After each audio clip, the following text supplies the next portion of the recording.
اعوذ باللہ من الشیطان الرجیم بسم اللہ الرحمن الرحیم۔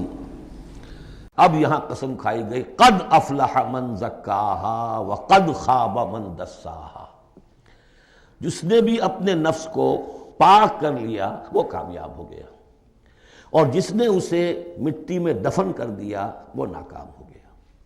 اصل مضمون یہ ہے، مرکزی دو آیات، کہ انسان کے پاس کوئی ایک امانت ہے، اس کا ایک نفس ہے جو اللہ نے اسے دیا ہے۔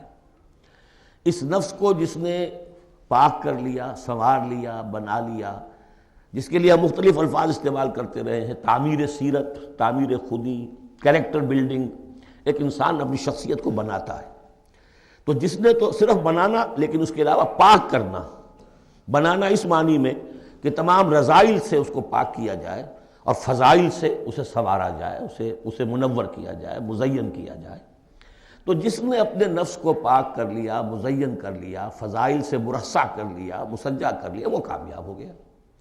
خواہ یہاں پر اس کے پاس جائیداد نہ بنی ہو، دولت اس کے پاس جمع نہ ہوئی ہو، دنیا والے اس کو جانتے بھی نہ ہو، وہ غیر معروف آدمی ہو، کچھ بھی ہو، یعنی ایک معیار ہے کامیابی ناکامی کا جو ہم لوگوں کے سامنے رہتا ہے۔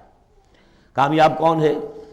زیادہ پیسے والا، زیادہ دولت والا، جو زیادہ پروفیشن میں شائن کر گیا، بزنس میں آگے نکل گیا، کسی بھی اعتبار سے۔ لیکن اس میں زور ہے قد افلح من زکاہا، اصل میں کامیابی اور فلاح تو اس کی ہے۔ اور یہ فلاح کے لفظ پر ہم غور کر چکے ہیں سورہ مومنون کے شروع میں، کہ یہی جو انسان کی اندرونی شخصیت ہے، انا یا خودی، جسے ہم کہتے ہیں سیلف، جس کو کہ پروفائڈ نے سیلف قرار دیا ہے، اس سیلف کو اپنی اڈ اور لیبیڈو کے تسلط سے آزاد کرانا اور پھر اس کو بلڈ کرنا، اس کو ڈیولپ کرنا، تعمیر خودی، یہی علامہ اقبال کا فلسفہ ہے۔ تو یہ ایسے ہی ہے کہ جیسے کہیں خزانہ تھا، آپ نے کھود کر اس میں سے خزانہ نکالا۔ تو یہ ہمارا سیلف جو ہے، ہماری خودی جو ہے، یہ بھی در حقیقت ہمارے اس حیوانی وجود کے اندر دفن ہے۔ اس حیوانی وجود کے اندر سے اس کو برآمد کرنا، جیسے کہ آم کی گٹھلی پھٹتی ہے تو اس میں سے دو پتے نکلتے ہیں، تو اس سے آم کا درخت بننا شروع ہوتا ہے۔ اسی لیے وہ جو میں نے آپ کو اپنشد کا جملہ بھی سنایا تھا کہ man is in his ignorance identifies himself with the material sheaths which encompass his real self۔ اصل خودی، اصل انا، اصل میں وہ کون ہے؟ یہ میرا وجود ہے، یہ میرا جسم ہے، یہ میرے ہاتھ ہے، یہ میرے پاؤں ہیں، لیکن میرا میں ایک پوزیسو موڈ میں ایک پروناؤن آیا ہے، تو جو پوزیس کر رہا ہے جسم کو وہ کون ہے؟ وہ ایک اس کی اندرونی لطیف شخصیت ہے، اسے انا سے، خودی سے، سیلف سے تعبیر کرتے ہیں، اور در حقیقت وہ عبارت ہے اس روح سے کہ جو اللہ تعالیٰ نے پھونکی ہے اس میں، وَنَفَخْتُ فِيهِ مِن رُوحِي۔ تو اس مٹی کے ڈھیر میں اس روح کو ڈالا گیا ہے۔ اس کو برآمد کرنا اور اس کو بنانا اور سنوارنا، یہ ہے اصل کام انسان کا۔ جو اس میں کامیاب ہو گیا وہ کامیاب ہو گیا۔ اور دسا یدسو ہم پڑھ چکے ہیں کہ جب کسی شخص کے ہاں اس زمانے میں، اس معاشرے میں کوئی خوشخبری آتی تھی کہ بچی پیدا ہو گئی ہے، تو ایک تو منہ چھپاتا پھرتا تھا وہ کہ بیٹی ہو گئی، میں بیٹی کا باپ شمار ہوں گا، اور سوچتا رہتا تھا کہ اسے میں اپنے پاس رکھوں، ام یدسھا فی التراب، یا اسے جا کے میں مٹی میں دباؤں۔ تو دسا یدسو، دبا دینا۔ تو یہ ہے کہ جس نے اپنی اس خودی کو اسی حیوانی وجود میں دبا دیا، ختم کر دیا، قد خاب من دساہا، وہ ناکام ہو گیا۔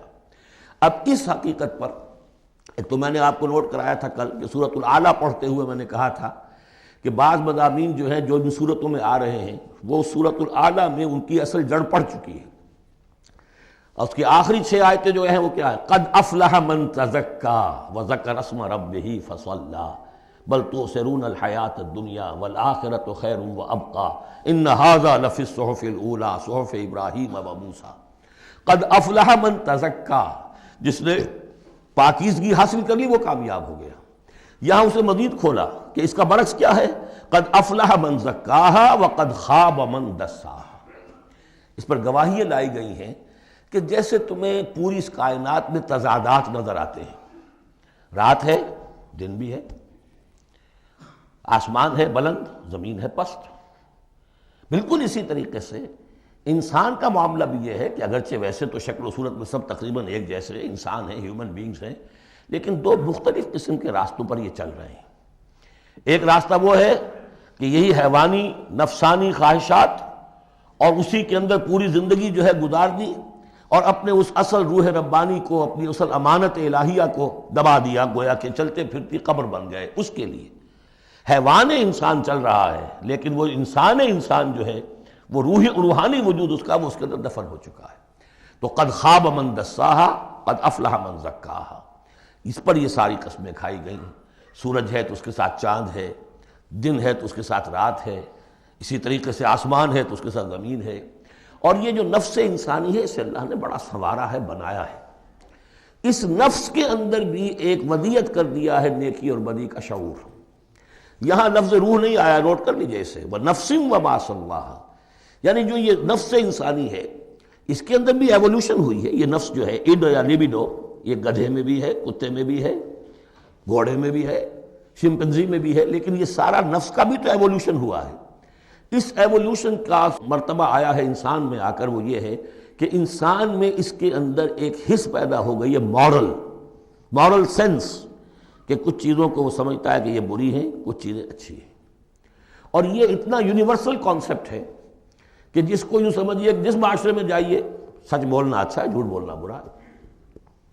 یہ کبھی ایسا نہیں ہوا کسی نے کہا ہو کہ جھوٹ بولنا اچھا ہے، سچ بولنا برا ہے۔ وعدہ کر کے پورا کرنا اچھا ہے، وعدہ خلافی کرنا برا ہے۔ جو شخص وعدہ خلافی کر رہا ہوتا ہے وہ بھی جانتا ہے کہ میں برا کام کر رہا ہوں، میرا اس کا ضمیر اس وقت اس کو ملامت کر رہا ہوتا ہے، جس کی قسم کھائی گئی ہے، لا اقسم بیوم القیامہ ولا اقسم بالنفس اللوامہ۔ یہ تمہارے اپنے اندر جو ہے، مائی کانشنس از پنچنگ می بھائی، کہ تمہارے اندر ایک اخلاقی حس ہے۔ یہ اخلاقی حس نفس انسانی میں ودیت شدہ ہے۔ روح میں جو کچھ ہے وہ تو اور بڑی شے ہے۔ روح انسانی میں تو معرفت خداوندی ہے اور محبت خداوندی ہے، دونوں چیزیں روح انسانی کے اندر موجود ہیں۔ ابھی یہاں سے نفس کی بات ہو رہی ہے۔ جیسے عالم خلق کے تمام جو مظاہر ہیں ان کو بیان کیا جا رہا ہے، سورج اور چاند عالم خلق کی چیزیں، عالم امر کی نہیں ہیں۔ رات اور دن عالم خلق کی چیزیں ہیں، آسمان اور زمین عالم خلق کی چیزیں ہیں۔ نفس بھی عالم خلق کی شے ہے، روح ہے عالم امر کی شے۔ تو نفس انسانی بھی نفس حیوانی سے ممتاز ہے بئی معنی کہ اس میں وہ ایک مورل سینس موجود ہے، جس کی بنا پر اس کے اندر یہ شعور ہے، ودیت شدہ، الہام شدہ، الہمہا، الہام کر دیا اس میں کہ کچھ چیزوں کو وہ جانتا ہے یہ خیر ہیں اور کچھ کو جانتا ہے یہ شر ہے۔ اسی لیے قرآن مجید نے کثرت سے جو لفظ استعمال کیا ہے وہ معروف اور منکر۔ معروف وہ جو جانی پہچانی شے نفس انسانی جانتی ہے کہ یہ چیز اچھی ہے، منکر وہ جس سے کہ نفس انسانی اباہ کرتا ہے، یہ کیا ہے، یہ نہیں ہونا چاہیے، یہ فطرت اس کے اندر موجود ہے، سرشت کے اندر۔ اب مرحلہ صرف یہ ہے کہ جب یہ بنیادی بیج تو اللہ نے تمہارے نفس میں ڈال دیا، اب اسے پروان چڑھانا تمہارا کام ہے، اسے آگے بڑھاؤ، پروان چڑھاؤ عمل صالح سے۔ الیہ یصعد الکلم الطیب والعمل الصالح یرفعہ، اچھا کلام ہو، اچھی بات ہو، اس کے اندر اوپر اٹھنے کی، اللہ کی طرف بڑھنے کی صلاحیت تو ہے، لیکن عمل صالح اس کے ساتھ ہوگا تو وہ اوپر اٹھے گا۔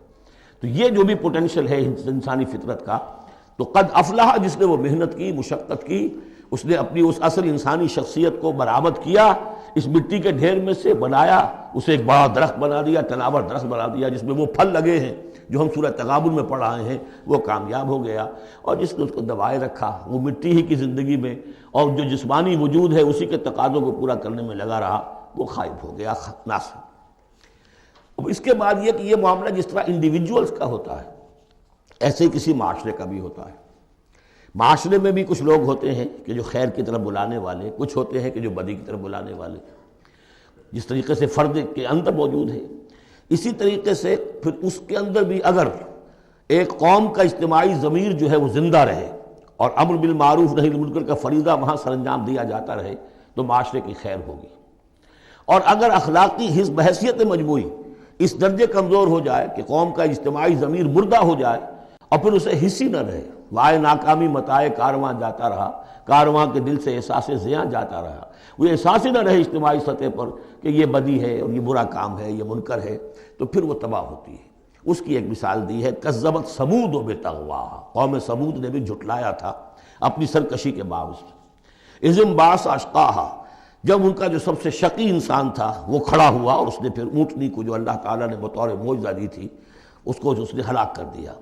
قال لهم رسول اللہ ناقۃ اللہ وسقیاہا، ان سے کہہ دیا تھا اللہ کے رسول نے کہ دیکھو یہ اللہ کی اونٹنی ہے اور اس کا پانی پینے کی جو باری کا دن ہے اس میں کوئی گڑبڑ پیدا نہ کرنا۔ فَكَذَّبُوهُ فَعَقَرُوهَا، انہوں نے اسے جھٹلا دیا اور اس کی کونچیں کاٹ ڈالی۔ فَدَمْدَمَ عَلَيْهِمْ رَبُّهُمْ بِذَنبِهِمْ، تو الٹ پڑا اللہ تعالیٰ کی طرف سے ان پر عذاب ان کے گناہ کی پاداش میں۔ فَسَوَّاهَا، اللہ نے سب کو برابر کر دیا۔ وَلَا يَخَافُ عُقْبَاهَا، اور اللہ تعالیٰ کو اس کا کوئی ڈر نہیں کہ اس کا کیا نتیجہ نکلے گا، اس کی مخلوق تھی اس نے ختم کر دیا اور مخلوق کو وہ لے آئے گا۔ تو انفرادی اور پھر اجتماعی، ان دونوں چیزوں کو اس صورت کے اندر جمع کر دیا گیا۔ صدق اللہ العظیم۔